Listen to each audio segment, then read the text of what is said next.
I am. Wow. Hello, everybody. Oops, you're disturbing me from reading a book. But it's fine. I can't say no to academy sessions, right? Before we jump right into the sessions, I would like to give you a very warm welcome to all of you from Singapore to Indonesia to Malaysia, Philippines, Vietnam, Thailand, and Australia to wherever you are. I hope you are doing well and happy. As a learning forum and part of Aleph Cultures, academic team has prepared a line of events that would excite you in your learning journey and activity. I think, come to think of it, it's been a while since we last had the academy sessions. And fast forward, I can't imagine we have survived 2020 with all these COVID situations. And we are now at the end of January with the new spirit of learning and entering the month of February, which all of you know is the month of love. And that is why we have invited our master of love, our own Alephians, the design director and chief of opportunities, Mr. Poon Wen Ang, who will be sharing with us about love is transforming.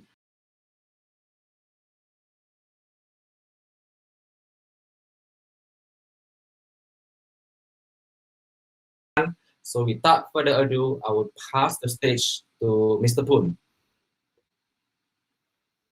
Thank you so much. Thank you to the Academy team for having me. Hi, everybody. My name is Poon. For those of you who don't know me, you'll get to. I think the next 20 minutes will be full of heart. We will touch a little bit about strategy. We'll talk about 2021. We'll talk a little bit about transformation. We'll talk about design. And just a quick note on this session. It is purely my point of view. It is all unvalidated. So I'm going to kick it off by setting a statement over here. What is design? Design is my life. Design is my work. And design as a noun is something abstract or concrete that adds value beautifully. So that's my point of view on design as a noun. Taking it forward, design can also be a verb. And for me, design is a sequence of decisions that create solutions, as simple as that. And for me, my design story started when I was in college. It was 2004 when I started the Foundations of Design. You cannot recognize me, I'm the one in the middle.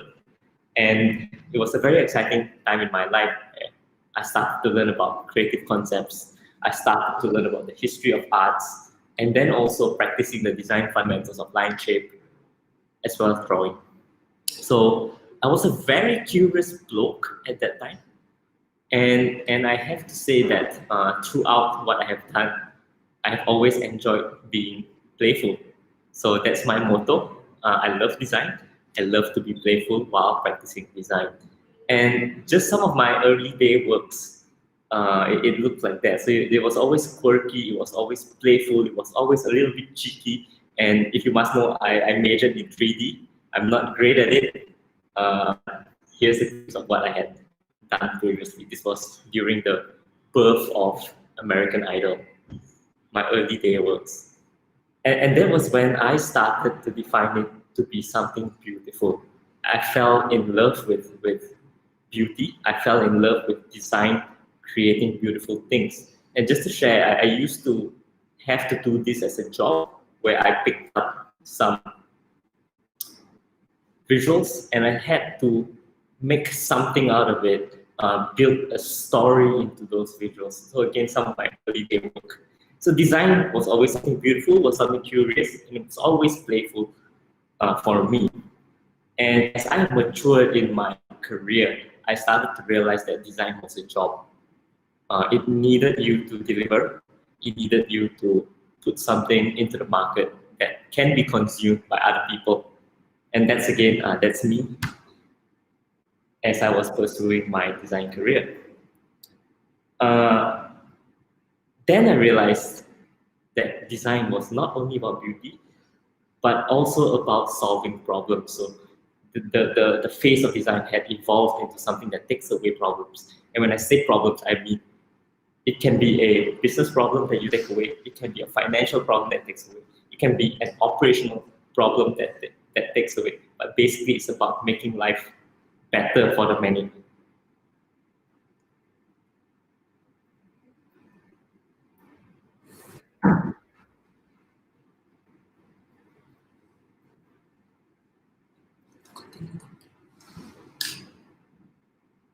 So, long story short, it's all about solving problems.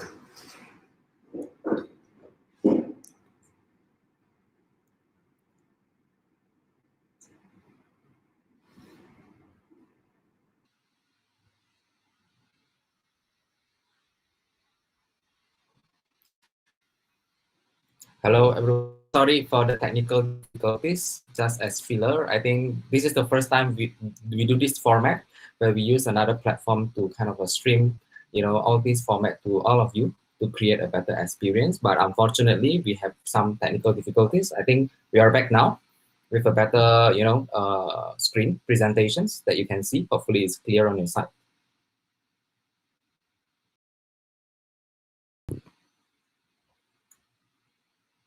I think the team is still fixing that. We'll just wait for a little while.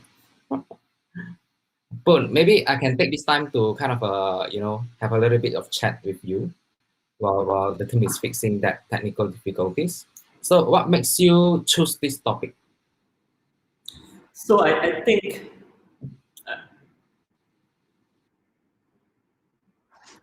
I think I'm trying to multitask at the moment. So No worries, take your time. So what made me choose this topic? First things first, I needed a way to approach 2021, right? Being like the rest of you, I needed this to be the best year ever in my life.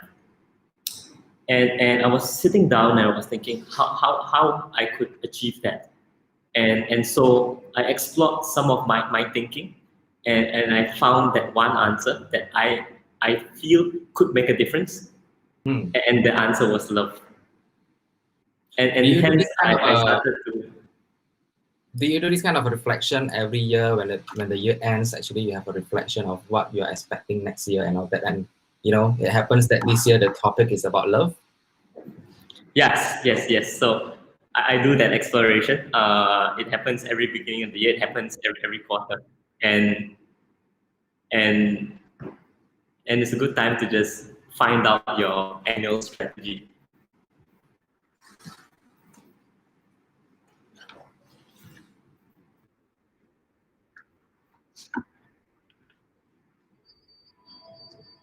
Okay.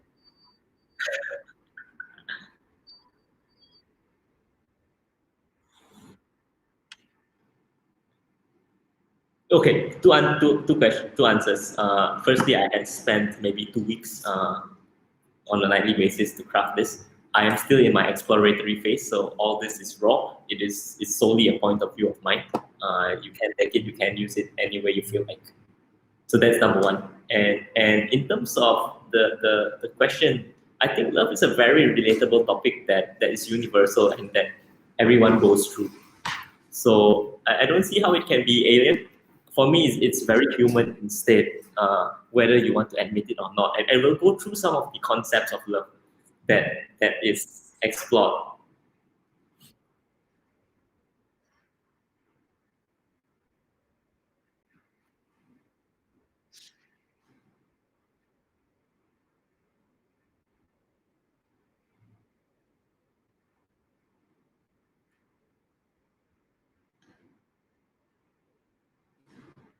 Thank you.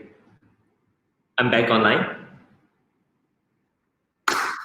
Let's kick it off. So my design journey took me down the path of saying that it has moved from something beautiful, it's moved from a job, and now my perception is that design is there to solve a problem, right? Design is in existence to solve problems. It can be problems. I think you can design, and which brings me down to my next idea is that you can apply the thought of design to anything and everything. In Aleph, we create apps, we create websites, we solve problems, we communicate ideas, we talk about designing strategies and transformational programs, and you can design anything. And even more so, at the end of it, I feel that a design is not design if it has no point of view. It has no soul, it has no opinion, and by having no point of view, it is no longer design for me, which means it is just generic Design is not supposed to be generic. Design is not supposed to be a photocopy. Design is not supposed to be an imitation. So that was my approach coming into 2021. And then came 2021. And just like all of you watching, I wanted something better. I wanted something more meaningful than the last year. I needed it to be a hit. So I started gathering my thoughts, and I have come up with this hypothesis that if I love the people around me, if I love my craft, and I am able to love the bigger picture of what we're trying to achieve, I'm going to have a smashing year. So that's where my thoughts started. So I moved into this phase, which I call Act 1. And Act 1 is all about defining love. And obviously, when we start an exploration, we got to start with research, right? So I started this research where I started to look at the various kinds of love available. Just a quick snapshot, right? That there is the philia, which is the affectionate love, pragma, enduring love. There's the familial love. There is romantic love. There is love for objects. There's obsessive love. There's even what they call this self-love, which I think is relatively important. And there's also this thing called selfless love. But if you remember being in love, right, it was such a crazy feeling. And when you're in love, you come running and you're gonna fall and you get up and you're gonna fall and you get up. Obviously, this research that I took brought me into Netflix, and hence why you're seeing this now. So this is a scene from Her, and this guy over here, Joaquin Phoenix, he fell in love, and when you're in love, you just come running. You get the jitters when you see that name that you love, that message that comes into your phone. When you see that, you get jitters, and that's a fact. That's proof. You get butterflies in your stomach. You probably cannot eat. You probably cannot sleep as well, and you feel good. And when I was looking deeper into it, right, the effects of love, it gives you a sense of euphoria. You feel safe. You feel attached, and you're sort of willing to sacrifice and do anything for that thing that you love, right? So it's a very boosted passion. You get constant thoughts about it. You sleep on it. You breathe on it.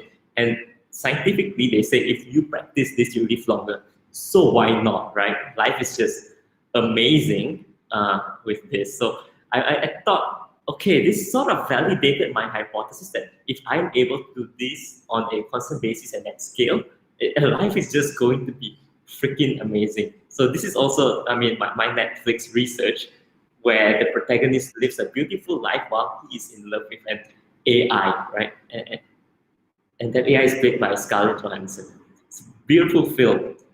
But at some point, that the conflict needs to happen, and this is where I'm going to introduce this thing called human as well, that's naturally selfish, right? And you will do things for yourself before you do things for others. You are naturally selfish as a human being, whether you like it or not. Like you could give money to someone thinking you're doing a good deed, but actually you're doing it for yourself. You're giving that money so that you can feel good from doing a good deed. So we are all naturally selfish, which brought me into my next form of research, which is interviews, obviously. But I chose to interview myself. That's not a valid study, but I chose to do that. And what I analyzed through various forms of research, and this is through the 5 love languages, is that people react differently to the different forms of affection or love. And apparently I react best towards of affection. There are people who react towards gifts, towards touch, towards quality time, towards acts of service. But personally, I react best towards of affirmation, which again validates something new. Everyone is wired differently. There is no one secret recipe. So I get confused once again. And I continued my research, and I looked around me as to the things that I love best. This is my dog, right? And this is a different kind of love that I have experienced, that you see your dog more than anyone else. You were there from their very beginning. You taught them the life lessons, and actually there is scientific proof that when a dog passes, you grieve more than a human being. So it goes deep, right? And this is relatively important. And for me, this is really true because at 2 a.m. when I'm preparing this, no one else is there except my dog. And I got to learn from this, right? My lesson, my key takeaway out of this is they're always there. And so what if I'm always there for someone else? Isn't that going to be rewarding for me as well? So I started thinking like that. And you learn unconditional love through this, right? It's not a romantic love, but it's a bit more unconditional, which also drives you to do crazy things, right? And I was so obsessed that I had also designed a website before, right? Do all my crazy design stuff, try to make something beautiful, playful, for the thing I love, right? And it's silly, but it's gratifying. You feel good. So humans are selfish and dogs are not selfish. But I also think that when you love, you sort of feel crap when the thing you love is not having a good time, right? If the thing that you love is not good, you're naturally not good as well. And that was another observation that I received. I also observed that if you're willing to spend money on something and not mind it, most probably you love that something, right? I could put a metric to love. The amount of money you spend on something and not feel bad about spending that money. I put a metric to love. And that goes for time as well. Let's take for example, if I dislike person A, and if I had to spend 50 cents on person A, I would be cursing in my pants. But if I like person A and I spend 50 bucks on person A, it's nothing. It makes me happy. So that's where my thinking went. And this goes back to everyone liking a different thing. Right? We are all humans. We are all selfish beings. We think differently. So what now? I move into my next phase to explore it a little further, and look at what is love once again, outside of myself, outside of that. And I came across this longitudinal study. This research was done for a duration of 75 years. I believe it's still ongoing. And it says that it's not about fame or money. It's about relationships that make you feel fulfilled when your heart's full. I also came across another study that claims that you can fall in love anytime. And how do you do it? You go through a series of 32 questions that talk about the choice, that talk about two people having a conversation. So what does this tell me? It tells me that you can design for love. And the questions are all about the individual. So for example, would you like to be famous? In what way and why? Right? So it enables, this script enables two people to have a conversation and at the end of the conversation fall in love. It's 32 questions. I have not experimented with it. We can experiment with it, William, if you are game. But at the end of these 32 questions, what it would have done, I would assume, is to allow you to expose yourself, be vulnerable, and get to know the other person a little bit better. So then I started to define love as a relationship, as opening up to achieve that relationship through experimentation. There is also this thing called love of objects, where this lady, her name is Erica, she married the Eiffel Tower. But at the same time, she also developed a relationship with her bow. So she was an archer, right? Competitive archer. And because of her relationship with that bow, she became, well, sort of a champion, right? She received success in archery through that relationship with her bow. So that blew my mind. You can love an object, and that can excel your performance with that object. That blew my mind. So I think love can be a hack and an enabler. If you can design love through 32 questions, you can design your love towards an object. It can become an enabler for you. So that's That's really interesting for me at this point. And I'm asking myself, right, why am I doing this? Because it's so much fun. What can I do to develop this? Is to love people, love the craft. Like for her, it was the goal. For me, I would love my craft. And if I love the bigger picture, I would achieve my goal. And how do I do this? I need to open up. I need to love the object of design. But how do I love the bigger picture? I think I needed to explore it a little bit more. So I took my research into the digital space at this point and looked at this new phenomenon called uh, Genshin Impact. Right? It's a global phenomenon. And why is it a phenomenon? Genshin Impact is a free-to-play, open world, action RPG, fully online, fully single player, but you can multiplayer up to 4 people. And this is by a company called MiHoYo. And for me, it's crazy. And it has managed to make people fall in love through fun, right? It's also free. It's also a little bit kawaii. It's beautiful.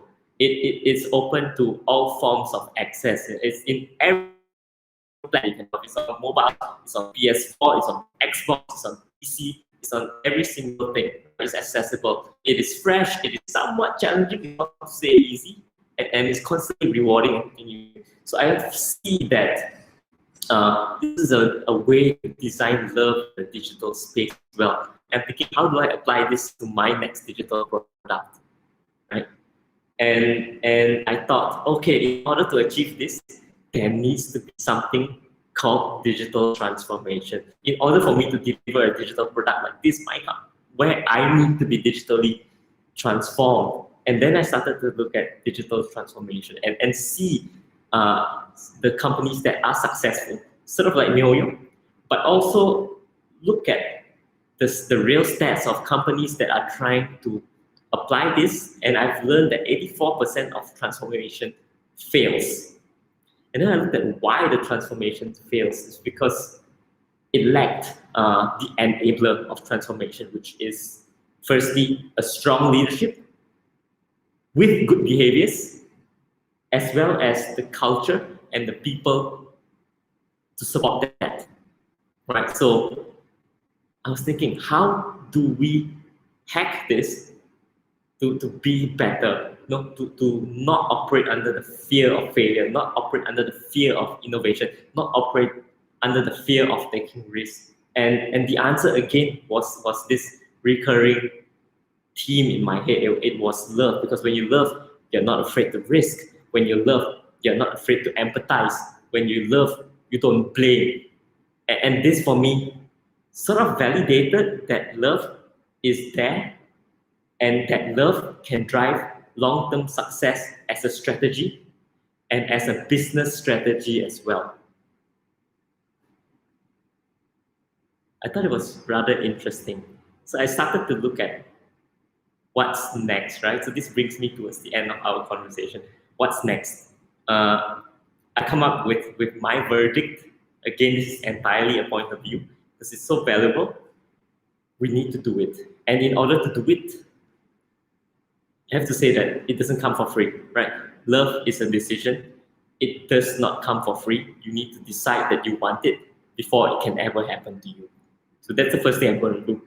I'm going to open my heart and love a few of those things that I had mentioned previously.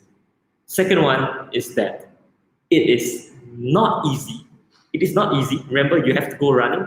You have to invest time. You have to invest money, and that's the second thing that I feel that I'm gonna pledge to do, is that I'm gonna invest that additional effort. So firstly, love is a decision. Secondly, love is an effort, and thirdly, and this is true science as well, you have to tell yourself you're going to commit to this. And the scientific fact is that when you decide as a human being that you're going to commit to something, your testosterone levels drop, that ego drops, and you actually are vulnerable and susceptible to love. And that's going to give you a little bit more joy in your life, or euphoria in your life, a lot more risk-taking in your life. So how now? from this, I'm going to apply all this thinking and put it back to myself as my point of view. Firstly, I need to be true to myself. I need to love myself. And in order to do that, I'm going to be extremely playful because that's me. I'm going to do, I'm going to make sure that I am able to love people. And that comes from opening up, that comes from having conversations, that comes from the 32 questions that we talked about. I'm gonna continue to love what I had loved from day one, which is making beautiful things, right? Loving my craft, which is design, and making things that people will love as well. Something as powerful as Genshin Impact, I think is something worth doing. You know, when you do a good piece and you look at it, you naturally smile. You keep on wanting to look at it day after day. You open up that art that you've done, you look at it happy. You're happy. So I want to do that. And in order to do that, I think we need to also look at the bigger picture. Think about the end vision, the bigger picture and the end vision, that transformational piece. Because if you don't do that, you'll never be able to do that. And I think the last one is really leading with love. I mean, not love doesn't mean painless; it's painful, but something that I believe is you have to lead with love. Otherwise, you're not leading at all. So that's where I'm at in my head, and I look around me, and these are the people. This is a symbol that we need to sort of love and care for the teams around you. You have to love your client as well, because if you don't love the client, you can never do good work for that client. If you don't love the project, you can never do good work for that project. And I want to continue making pieces that make me continuously smile every time I open it up. I don't want to fall into the trap where I look at something and it doesn't make me fall in love. I've been looking at this bouncing dollar sign for ages, and it doesn't get old for some reason. Right? And again, to the bigger picture of why we are doing all these dollar signs moving, it's always about the end game. What value we are solving for that person. Remember, it was problem solving. So what value it is solving for the end consumer. And lastly, the people that I'm doing around with and the company I'm in love with. So that's my unvalidated point of view. My question to you guys is, are you in love?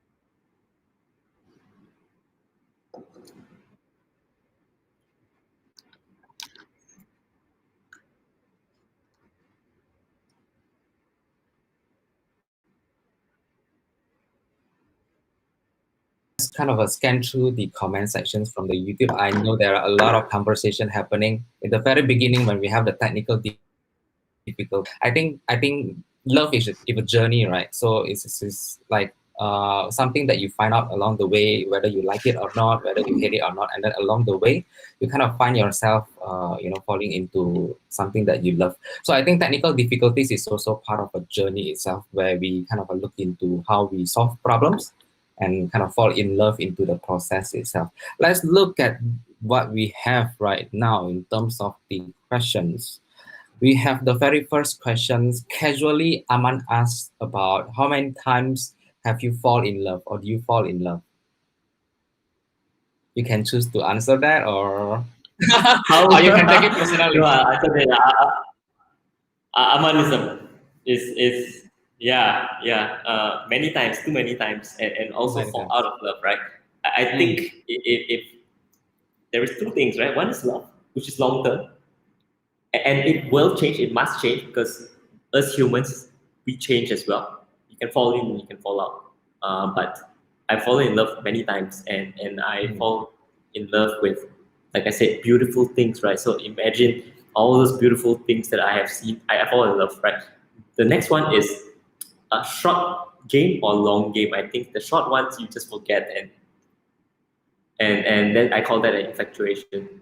but I think love is longevity, and that requires effort. Sometimes you realize that okay, it's not worth it, not worth the effort. Stop. If I can add on a little bit from my perspective as well, I think for myself, I've also fallen in love so many times. That includes, building a good experience for the users and knowing that, we serve value to the customers, right? That is the love that, I'm kind of, seeking also when it comes to, work relationship. Okay, let's move forward to us. We have us from Malaysia asking, can we actually design love or not? What is We your opinion can. about this? My opinion is we can, right? We can design love for the various kinds of things. For real life work, for people, the 32 questions is a good start, right? And the idea behind it is if you want to fall in love with someone, you got to open up. You got to open up, and you got to risk it a little bit. That's how a relationship starts. And so to answer you, for that 32 people, for the 32 questions, that actually helps you get in love with a human being. Now, for an inanimate object, it needs to align with your values, I feel. Like for me, I love beautiful things, and hence it's easier to fall in love with beautiful things. Some people like fast things, they like thrill, so they fall in love with fast cars really easily, or fast bikes really easily. Some people are art lovers naturally, and so they spend their entire life collecting art, and they spend their entire fortune buying those art. So that is love for an object. And then at the end of the day, there's also this thing called love for a vision or for a value. And for me, that value is maybe design, or love for the law, love for honesty. I think that one is also being. It all starts from understanding and opening up first. So I think if I were to jam on this idea a little bit, you always need to try, you always need to open up, you always need to be vulnerable in order to develop this stuff. That's a good one. Following up with that questions, right? I have also coming from us, just to tie that. He's asking, how do you reignite people falling out of love? How do you bring them back again? How do you bring them back? How do you reignite them? Okay, it goes back to the five senses. I'm going to flip back, right? Going back to the five senses, it can be, so this is from the five love languages. I did not create this.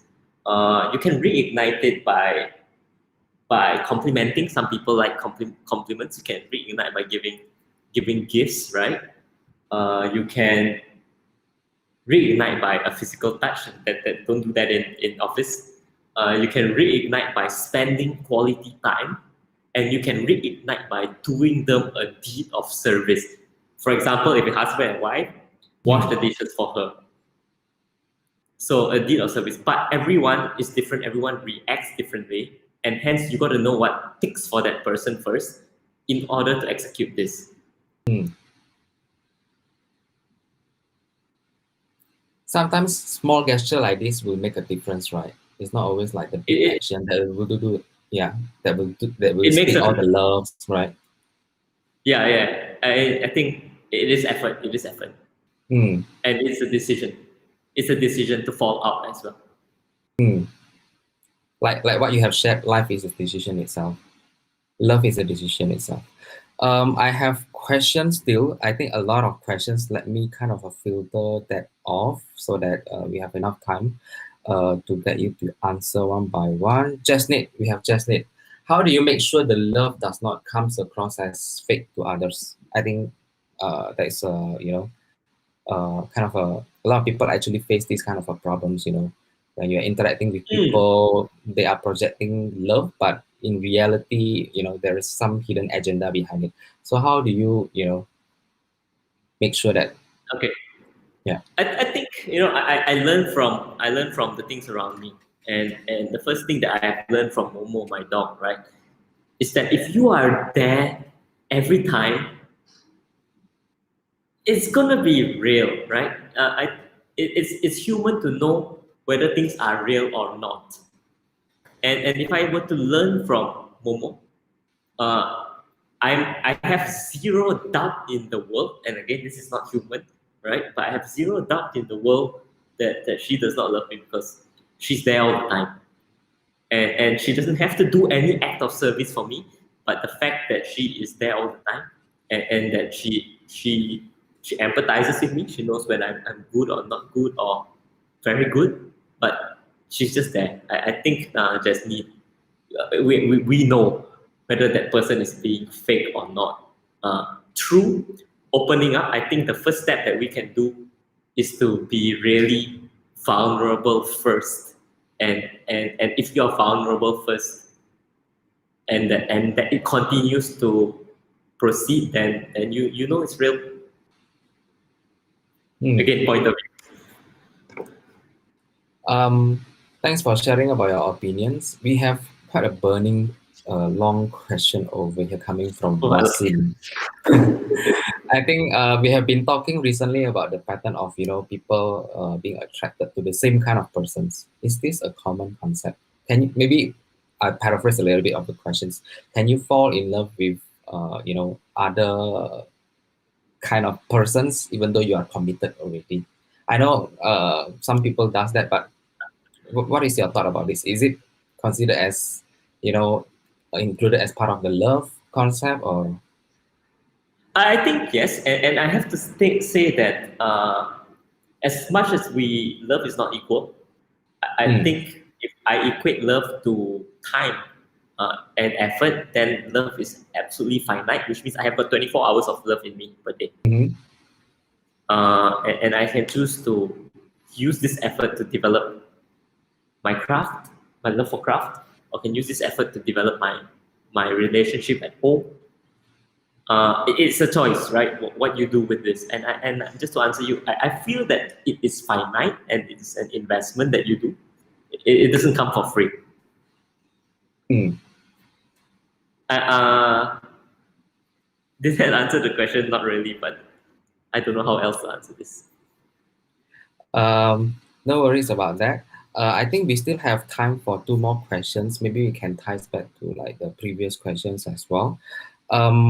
Gail from Malaysia actually asked, how do you not fall out of love? This is something related to work. How do you not fall out of love when a client actually breaks your heart? Right? Maybe you do something that is not the expectation of the client and all that, maybe, right? So how do you still maintain that love relationship, but in a professional setting with them? Maybe, for example. Gil, you challenge me, my friend.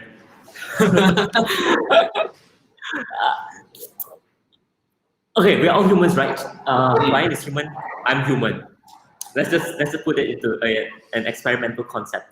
If I take 32 questions, it's two individuals as well. So assuming that the client is a human being, not a brand or an entity, right? Otherwise, I'll say that that's an object. So human being versus human being.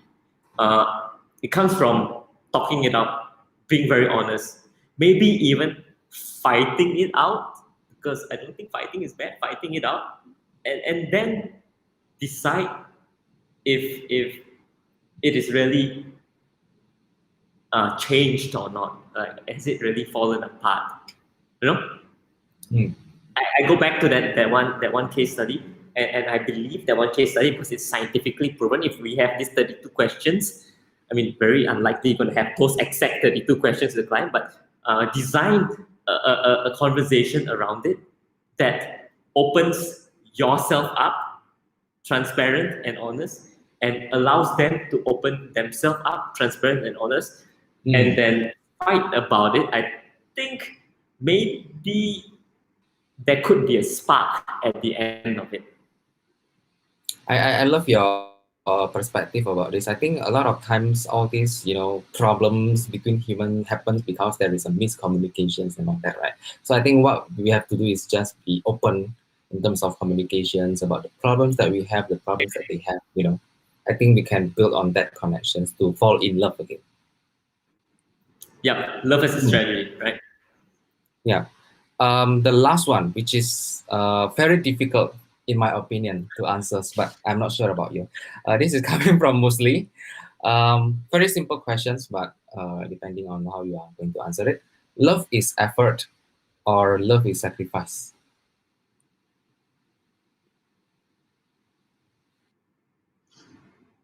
Okay, firstly, the first step is love is effort. And because you are in love, you go running, remember? And you go running so hard, and you're willing to do anything for that idea that you love.